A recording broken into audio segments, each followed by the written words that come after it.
আসসালামু আলাইকুম, কেমন আছেন সবাই? আশা করি যে যেখানে যে অবস্থানে আছেন অনেক অনেক ভালো আছেন, সুস্থ আছেন। আমিও আল্লাহর অশেষ রহমতে আপনাদের সকলের দোয়ায় আলহামদুলিল্লাহ ভালো আছি। তো বন্ধুরা, আজকে আমি সকাল সকাল চলে এসেছি আমার শখের রান্নাঘরে রান্না করতে। তো আজকে আমি এই শখের রান্নাঘরে রান্না করব হলো চিতই পিঠা আর হলো মুরগির মাংস। তো চিতই পিঠা কিন্তু আমরা অনেকেই অনেক সুন্দর বানাতে পারি, আবার অনেকেই পারি না। তো আজকে আমি যে পদ্ধতিতে এই চিতই পিঠাটা বানাবো, এভাবে যদি আপনারা পিঠাগুলো বানান তাহলে অবশ্যই অনেক সুন্দর হবে। তো আমি কিভাবে এই পিঠাগুলো বানাই সেটা দেখার জন্য অবশ্যই একটা লাইক দিয়ে আমার পুরো ভিডিওটার সাথে থাকবেন আশা করি। আর আমার এই আতপ চালের গুঁড়োটা কিন্তু ফ্রিজে রাখা ছিল। তো যেহেতু আমি সকালবেলা এই পিঠা দিয়ে নাস্তা করব, সে কারণে কিন্তু আমি ফজরের নামাজ পড়ে এই চালের গুঁড়াটা ফ্রিজ থেকে বের করে রেখেছিলাম, যাতে এই চালের গুঁড়াটা ঠান্ডা ভাবটা যেন কেটে যায়। তার কারণ এটা ঠান্ডা ভাবটা যদি থেকে যায় তাহলে কিন্তু কখনো এই চিতই পিঠা বানানো ভালো হবে না। কারণ ওই ঠান্ডা চালের গুঁড়ার মধ্যে যদি কিনা গরম পানি দেওয়া যায় তাহলে কিন্তু ওই বেটারটা নষ্ট হয়ে যায়, পিঠা কখনোই ভালো হওয়ার সম্ভাবনা থাকে না। তো সে কারণে কিন্তু একটু আগে বের করে রাখতে হয়। তো আমি তো সেরকমই রেখেছিলাম। তো এমনিতে আতপ চালের গুঁড়ার সাথে সাথে করে এনে যে আমরা পিঠাটা বানাই সেটাতে কিন্তু স্বাভাবিক গরম পানি দিলেই হয়ে যায়। কিন্তু ফ্রিজে যে আমরা চালের গুঁড়া রাখি সেটা দিয়ে যদি কিনা এই চিতই পিঠা বানাতে যাই তাহলে কিন্তু উচিতের চেয়ে পানি একটু গরম বেশি লাগে। আর এই চিতই পিঠা বানাতে গেলে যে চালের গুঁড়াটা কিভাবে রেডি করতে হয় সেটা কিন্তু আমি আগে একটু করে ফেলেছি। তো একটু করে ফেলেছি বলতে আমি কিন্তু গরম পানি দিয়ে তারপরে চালের গুঁড়ার মধ্যে সামান্য পরিমাণ লবণ দিয়ে তারপরে রুটি বানানোর মতো করে আটাটা তৈরি করেছি। তারপরে একটু রেস্টে রেখে দিয়েছি। তারপরে কিন্তু এই তো আমি গাছ থেকে পেঁপে এনে তারপরে কাটতেছি। তো আমাদের গাছের পেঁপে, তো এই পেঁপে দিয়ে কিন্তু আমি আজকে মুরগির মাংস রান্না করব। তো পেঁপে দিয়ে মুরগির মাংস রান্না করে খাইতে ভালোই লাগে। তো আমার মনে হয় যে সব সিজনের চাইতে আমার মনে হয় এই বর্ষার সিজনে এই পেঁপে তরকারিটা খেতে আমার কাছে বেশি ভালো লাগে। তো আমি কিন্তু সবসময় এই পেঁপে দিয়ে তরকারি রান্না করি না, মুরগির মাংস রান্না করি না। তো আজকে আমার খুব মন চাইলো যে আজকে হয়তো এভাবে রান্না করলে খেতে ভালো লাগবে।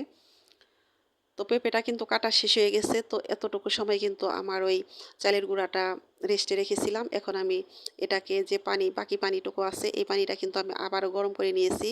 বেশ ভালো মতোই তো গরম করে নিয়ে তারপরে আবার সুন্দর করে হাতের সাহায্যে অনেকক্ষণ সময় নিয়ে সুন্দর করে এই বেটারটা আমি তৈরি করেছি। তো পরিমাণ মতো পানিটা দেওয়ার পর তারপরে কিন্তু হাতের সাহায্যে আমি অনেকক্ষণ সময় নিয়ে এটাকে সুন্দর করে গুলে নিয়েছিলাম। তো দেখতেই পাবেন আমি কিভাবে এটাকে গুলে নিয়েছি। তো আমার প্রিয় প্রিয় আপু দিদিরা আছেন যারা খুবই এক্সপার্ট পিঠা পায়েস যে কোনো রান্না বান্নায় আপনারা অনেক পারদর্শী। তো যদি কোনো নতুন আপু জয়েন হয়ে থাকেন, যদি না বুঝেন তাহলে যদি আমার এই রেসিপিটা ফলো করে থাকেন তাহলে আমি আশা করি অবশ্যই আপনারা অনেক সুন্দর সুন্দর এই চিতই পিঠা বানাতে পারবেন। কারণ এই চিতই পিঠা কিন্তু আমি বানাতে পারতাম না, আমি অনেক হিমশিম খেয়েছি। তো আমি অনেক দেখে দেখে বুঝে শুনে তারপরে কিন্তু আমি পিঠাগুলো বানানো এখন শিখেছি। তো এখন আমি এইভাবে পিঠাগুলো বানাই, সে কারণে কিন্তু আমার পিঠাগুলো অনেক সুন্দর হয়। তো যাই হোক, আমি কিন্তু পিঠার জন্য কিন্তু পরবর্তী যে পানি দিয়ে একদম পরিপূর্ণভাবে সেই বেটারটা তৈরি করে আবার রেস্টে রেখে দিয়েছি। তো এই ফাঁকে কিন্তু আমি মুরগির মাংসটা রান্না করব।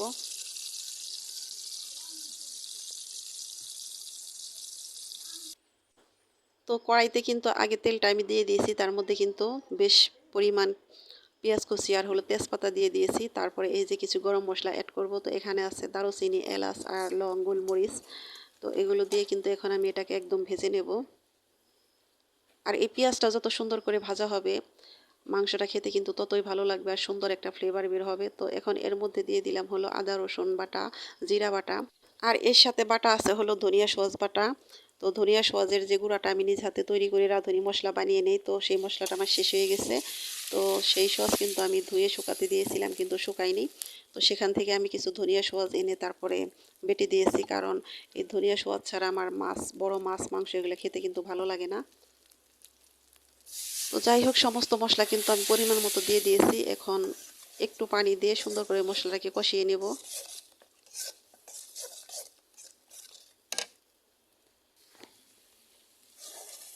তো মশলাটা কিন্তু কষানো শেষ, এখন এর মধ্যে আমি মাংসটা দিয়ে দিব। মাংসটা দিয়ে সুন্দর করে কষিয়ে নেব। তো এই মাংসটার সাথেই কিন্তু আমি পেঁপেগুলো দিয়ে দিব। তো এই পেঁপে দিয়ে যে মাংসটা রান্না করেছিলাম খাওয়ার পরেই কিন্তু বয়সটা দিতেছি। তো এই ভিডিওটা কিন্তু আমার 3 দিন আগের করা ছিল, সে কারণে আমি বলতেছি খেতে অনেক মজা হয়েছিল। তো যাই হোক, কিছু কিছু জিনিস আছে যদি ভালো না লাগে সে জিনিস যদি অনেক দিন পর পর খাওয়া যায় হঠাৎ করে তাহলে কিন্তু খেতে ভালোই লাগে। তার কারণ এই মুরগির মাংস কিন্তু সবসময় পেঁপে দিয়ে খাওয়া হয় না। সবসময় বলতে মনে হয় যে খাওয়াই হয় না। এই তো বর্ষার সিজনে মনে হয় যে ২-১ টা দিন খাওয়া হয়। আর এমনি সারা বৎসর আলু, তারপরে কাঁচকলা, তারপরে পেঁয়াজ দিয়ে ভুনা করে কিন্তু খাওয়া হয়। তো আজকে যে আমি পেঁপে দিয়ে তরকারিটা রান্না করছিলাম, হঠাৎ করে মনে হয়েছে তো রান্না করতে চেয়েছিলাম শুধু একটু ভুনা করে রান্না করব। তো হঠাৎ করে কেমন যেন মাথায় এলো যে একটু পেঁপে দেই, পেঁপে দিয়ে রান্না করলে হয়তো খেতে ভালো লাগবে। তো জানি না কে, কে এরকম মুরগির মাংস দিয়ে পেঁপে রান্না করে খেয়েছেন। তো আমরা সবসময় না খেলেও কিন্তু বৎসরে ২-১ বার খাওয়া পড়ে। তার মধ্যে কিন্তু এই তো বর্ষার সিজনে একবার আজকে রান্না করলাম। তো আজকে সকাল সকালে কিন্তু অনেক রোদ উঠেছে, অনেক রোদ পড়েছে। তার মধ্যে কিন্তু অনেক গরম। তো গরমের কথা কি আর বলব? এখন তো গরমের পুরা একটা সিজন, এখন গরম পড়বেই। গরমে কিন্তু আমি একদম ঘামে ভিজে গেছি। আপনারা হয়তো খেয়াল করে দেখতে পারবেন। তো অনেক ইচ্ছা হয় যে হিজাব পরে, মাস্ক পরে তারপরে সরাসরি আমি ভিডিওটা করি। কিন্তু এত গরমে সেটা সম্ভব হয় না। তো এর আগে কিন্তু ভিডিও করতে গিয়ে আমি মাস্ক পরে একটু করতে গিয়েছিলাম। কিন্তু আমার পক্ষে সম্ভব হয়নি। কারণ এত গরম লেগেছে যে এত গরমে ওভাবে থাকা আমার সম্ভব না। যদি মাস্ক পরে, হিজাব পরে যদি কিনা এই রান্না-বান্নার ভিডিওর ছাড়া যদি কিনা এমনি ব্লগ ভিডিও করা যায় তাহলে আমার মনে হয় যে করতে পারবো। কিন্তু রান্না করতে গেলে আমার পক্ষে করাটা সত্যি অসম্ভব হয়ে যাচ্ছে। তো আমার এক প্রিয় আপু আমাকে বলেছিলেন যে, "আপু আপনি যদি হিজাব পরে রান্না করেন তাহলে বেশি ভালো লাগবে।" তো সেটা আমি নিজেও বুঝি আপু। তো যাই হোক, এই হিজাব পরে রান্না বা মাস্ক পরে রান্না আপনারা কে, কে আমাকে সাপোর্ট করেন অবশ্যই আমাকে কমেন্টের মাধ্যমে জানাবেন। তো আপনাদের সাপোর্ট পেলে আমি সেভাবে চেষ্টা করব যদি আমার কষ্ট হয়, তারপরও আমি চেষ্টা করব সেভাবে ভিডিও বানাতে।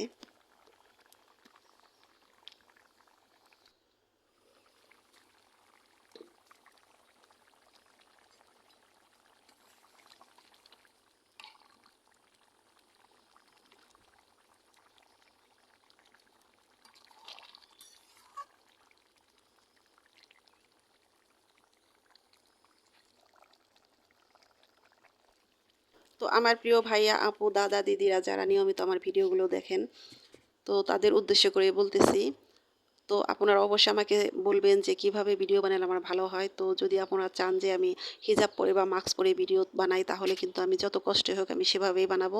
কারণ আপনারা হলো আমার দর্শক, তো আপনারা যেটা ভালো মনে করবেন সেটাই কিন্তু আমাকে করতে হবে।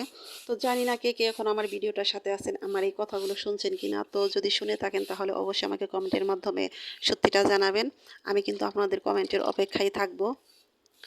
তো এখন কিন্তু আমি পিঠাগুলো বানাবো। তো পিঠাগুলো বানানোর জন্য মাটির জিনিস যে ব্যবহার করা হয় তার কিছু তার একটা টিপস আমি আপনাদের সাথে শেয়ার করব। তো এই মাটির পাতিল, মাটির হাঁড়ি যে আমরা চুলার মধ্যে দিয়ে রান্না করি এটা কিন্তু ব্যবহার করার একটা সঠিক নিয়ম, সেটা হলো এই পাতিলে যখনই রান্না করা যাবে তখনই কিন্তু তার আগে আগুনে ভালো করে সেঁকে নিতে হবে। তো আগুনে যদি একটু সেঁকে নিয়ে রান্না করা যায় তাহলে কিন্তু ওই পাতিলটা ফোটার কোনো সম্ভাবনা থাকে না আর অনেক দিন টিকে।